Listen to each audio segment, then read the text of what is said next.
राधे राधे। हर हर महादेव। आप सभी का आपके ही भक्ति चैनल पर स्वागत है। आज आप पूज्य श्री राजेंद्र दास जी महाराज द्वारा सुनाई गई एक कथा के प्रसंग का श्रवण करेंगे। आइए सुनते हैं। एक पंडित जी थे,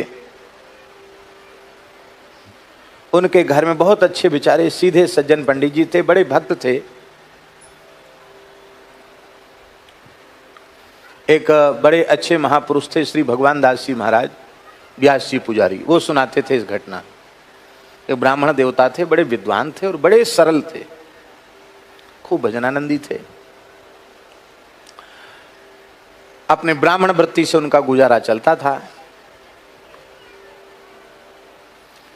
उनके घर में एक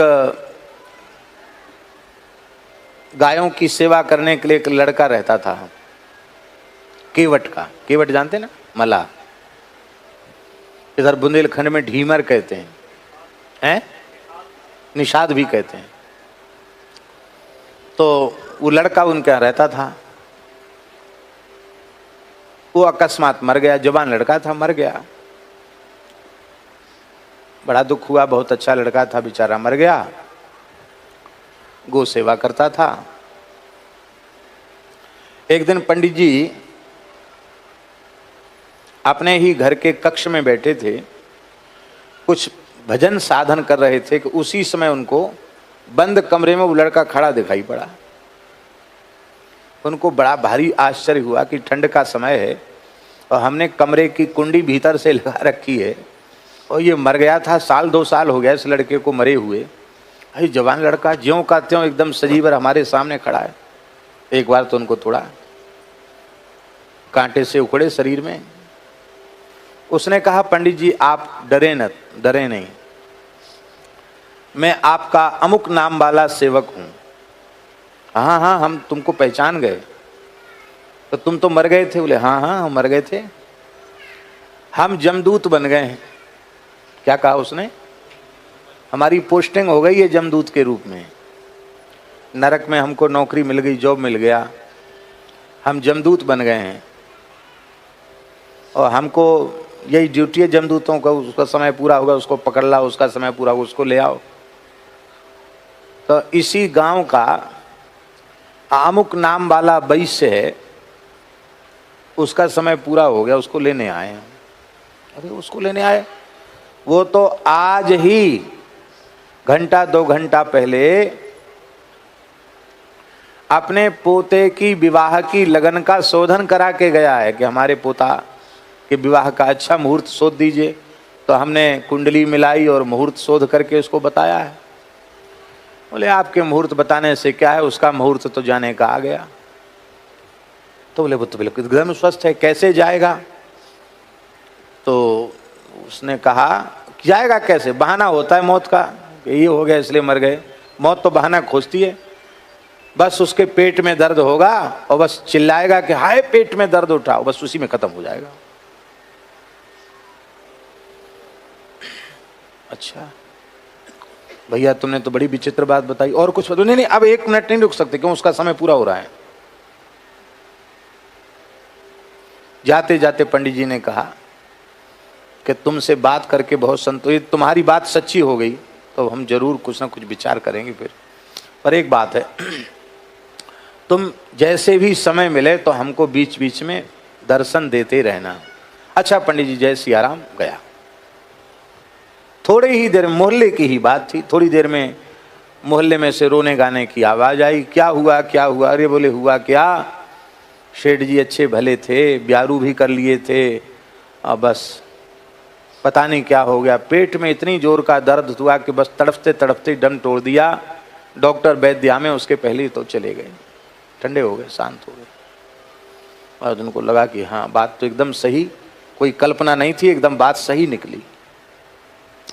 तो अब वो जमदूत जो मर गया था ना, लड़का जमदूत बन गया था, वो कभी कभी पंडित जी के पास आ जाता था। थोड़ा सा समय होता तो आ जाता, 1-2 मिनट 3 मिनट के लिए आता, अब चला जाता। तो एक दिन पंडित जी ने पूछा कि भैया एक बात तो बताओ, तुम्हारे नरक के कानून क्या? रे बोले महाराज बहुत लंबी चौड़ी कथा है, आप थोड़ी देर में उसको बताया नहीं जा सकता और हमको फुर्सत नहीं है और थोड़ी देर की बात है नहीं। अच्छा एक बात तो बताओ, तुम जमदूत कैसे बन गए? तो हंसा, बोले अच्छा आज एक बात बता देते हैं तुमको, जमदूत कौन बनता है? बोले जो पाप कर्म करके भयंकर नरकों में जाता है और नरकों में यातनाएं भोग करके फिर 84 लाख योनियों के चक्कर में पड़ता है, फिर भगवान करुणा करके उसे मनुष्य बनाते हैं, फिर पाप कर्म में लगता है, फिर नरक जाता है, फिर 84 लाख के चक्कर में पड़ता है, फिर भगवान करुणा करते फिर मनुष्य बनाते हैं, फिर पाप करता फिर नरक जाता है। ऐसी नरक के कम से कम 100 चक्कर जब लगा लेता है तो जमराज कहते हैं भैया ये नरक का बड़ा भारी भक्त है, भगवान इसको बार बार अवसर कल्याण का देते हैं पर ये घूम फिर के यहीं आ जाता है।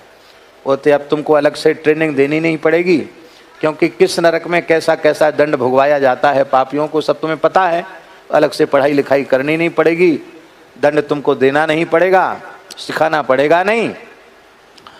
अब तुम ऐसा करो कि अब नरक तो तुमको काटना ही है, अब तुमको यहीं जमदूत बना देते हैं, जब तक तुमको है तब तक यहीं कुछ सेवा करो। जैसे बहुत लंबे जो कैदी होते हैं, पुराने कैदी, उनको कोई ना कोई काम दे दिया जाता है जेल में कि भाई अब तुम ये काम करो, ये विभाग संभालो, वो यही व्यवस्था है। तो बोले हमारा ये 100वां जन्म था नरक का, नरक जाने का, इसलिए हमको जमदूत बना दिया गया। पंडित जी बोले अच्छा ठीक है, फिर जल्दी आना कभी। बोले हाँ फिर आएंगे। फिर क्षेत्र में कोई काम हुआ फिर आया वो। तो ऐसी सत्संग होता था उस जमदूत के साथ। तो अब की बार पंडित जी ने पूछा अच्छा एक बात बताओ कि जमलोक की यातना तो बहुत भयंकर है, उससे बचने का कोई उपाय है क्या? उपाय तो है क्या? बोले जो मस्तक पर ऊर्ध्वपुंड धारण करता है, जिसके गले में तुलसी की माला होती है और जो निष्ठापूर्वक एकादशी का व्रत करता है और श्री राम नाम का जप करता है, वो व्यक्ति कभी नरक नहीं जाता है। कथनचित उसके कोई पाप भी बन जाए तो वो पाप किसी न किसी प्रकार से इसी जीवन में भुगा करके वो चला जाएगा भगवान के यहाँ, उसको नरक में यातना नहीं होती। उससे कोई गलती बनी है तो वो भोगे न भोगे ये भगवान का विभाग है, हमारे जमलोक में उसका कोई विचार नहीं है। पंडित जी बोले भाई बात तो तुम्हारी बहुत अच्छी है, अब हम यही प्रचार करेंगे, हम स्वयं भी तिलक कंठी धारण करेंगे, प्रचार करेंगे, ऐसे ही आते रहना। एक बार फिर आया वो जमदूत। तो पंडित जी ने कहा अच्छा भैया एक बात है, तुम कभी अपने मालिक से, जमराज से, जब वो प्रसन्न हो तो हमारे लिए पूछ लेना, हमारे लिए पूछ लेना। क्या पूछ लेना? बोले हमारे गांव के पंडित जी हैं, वो जीते जी स्वर्ग नरक देखना चाहते हैं, तो आप कृपा करके दिखा दीजिए। क्यों? क्योंकि पोथी पत्रा की बातों पर लोग विश्वास नहीं करते, और जीते जी नरक देख के आऊँगा जब मैं, तो यहाँ आकर आँखों देखा हाल सुनाऊँगा। जो विश्वास करेंगे वो करेंगे, नहीं करेंगे वो नहीं करेंगे, लेकिन इससे लोगों को लाभ बहुत हो जाएगा। जमदूत ने कहा कि काम तो बहुत कठिन है, क्योंकि बिना मरे स्वर्ग नरक नहीं दिखता, पर चलो आप कह रहे हैं तो हम करेंगे प्रयास। एक दिन की बात है कि जमराज उस जमदूत पर बड़े खुश हो गए। बोले तुम्हारा काम बहुत अच्छा है, एकदम कर्तव्य परायण हो, समय के पाबंद हो, तुम्हारे आज्ञा पालन में कहीं कोई कसर नहीं, हम खुश हैं। कुछ चाहिए तुमको तो मांग लो। हाँ महाराज जरूर चाहिए, हमारे गांव के पंडित जी हैं, वो जीते जी स्वर्ग नरक देखना चाहते हैं, सो कृपा करके आप दिखा दीजिए। जमराज बहुत जोर से हंसे। बोले किस लिए? इसलिए वो आंखों देखा हाल सुनाएंगे तो लोग कम से कम सावधान हो जाएंगे। यमराज हंस करके बोले कि उनको लोग पागल ही समझेंगे, यहाँ से जाने के बाद या तो वो पागल हो जाएंगे, और नहीं हो जाएंगे तो उनकी बातों को लोग पागलपन की बातें ही समझेंगे।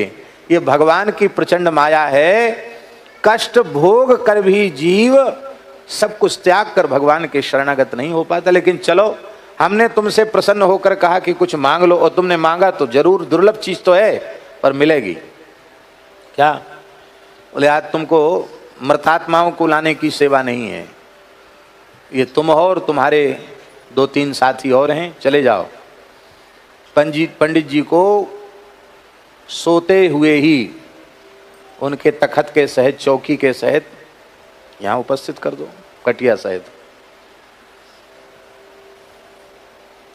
सोते हुए रात को पंडित जी को जमदूत उठा लाए।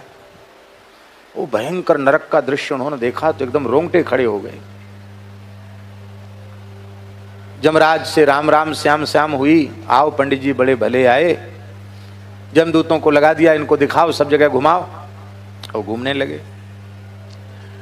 अब तो बोले महाराज हम तो पागल हो जाएंगे यहाँ के कष्ट देखते हुए।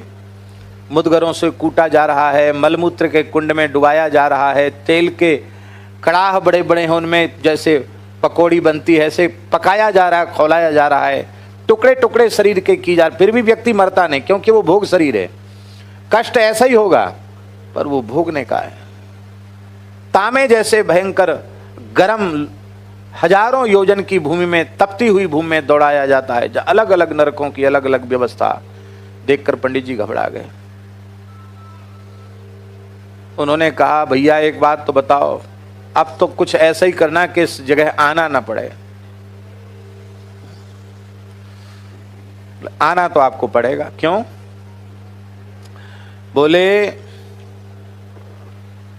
जो किसी का धन मार लेता है, हिसाब किताब कुछ बकाया छोड़ देता है, उसको भी चुकाने के लिए यहां आना पड़ता है।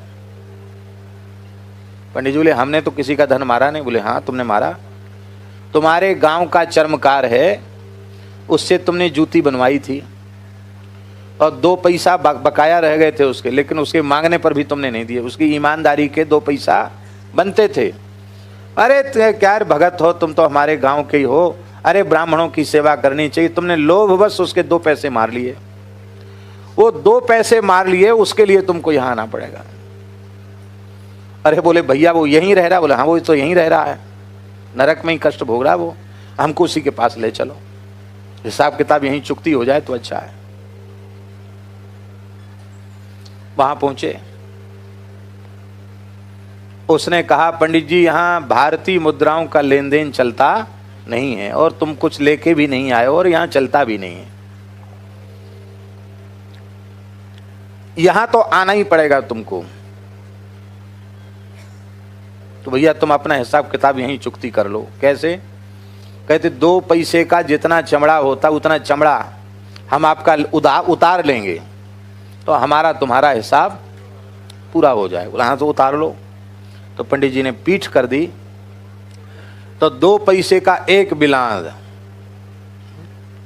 संस्कृत में बितस्ती कहते हैं, हिंदी में बिलांद कहते हैं, 1 बित्ता, 1 बित्ता चमड़ा, 1 बित्ता लंबा और 1 बित्ता चौड़ा, इतना चमड़ा उसने रांपी से छील लिया। असह्य कष्ट हुआ, खून बह गया, लेकिन अब तो भाई उस घाव से अच्छा था, वो घाव अच्छा था उस नरक में दोबारा आने की अपेक्षा। बोले अब हमारा मन भर गया, भगो यहाँ से, चलो अब नरक नहीं देखना। बोले अभी तो बहुत बाकी 28 प्रकार के नरक हैं। बोले सब देख लिए, हमारा हिसाब किताब चुकती हो गया, अब तो हमको स्वर्ग ले चलो, क्योंकि स्वर्ग भी देखना है। बोले नहीं नहीं थोड़ा देख लो नरक। तो जा रहे थे पंडित जी, वहां क्या देखा, वहां वो हंस रहा है क्योंकि उसके यहाँ जन्म लेने वाला। पंडित जी बोले तो तमाशा देखना, कितनी देर बाकी जन्म में? बोले बस कुछ क्षण बाकी है, जैसे इसके खानदान की एक बहू हरिभक्त को जन्म देगी तुरंत ही निकल जाए। बोले देखेंगे इच्छा चमत्कार देखेंगे। खड़े रहे महाराज, देखते ही देखते वो निकला कुंड से बाहर और आकाश से फूलों की वर्षा हुई, शंखनाद सुनाई पड़ा, उसका वो मलिन देह पता नहीं कहां चला गया, दिव्य देह प्रकट हो गया, विमान में बैठ करके चला गया ऊपर। ओहो बड़ा चमत्कार भैया, प्रत्यक्ष चमत्कार है। इसलिए ऐसा कुछ करो कि तुम्हारे घर में हरिभक्त जन्म लें। ये आप कर सकते हैं, आपके अधिकार की चीज है, आप चाहें तो ये हो सकता है। आप सभी ने अपना कीमती समय देकर इस कथा का श्रवण किया, इसके लिए आप सभी का शुक्रिया शुक्रिया शुक्रिया। राधे राधे, हर हर महादेव।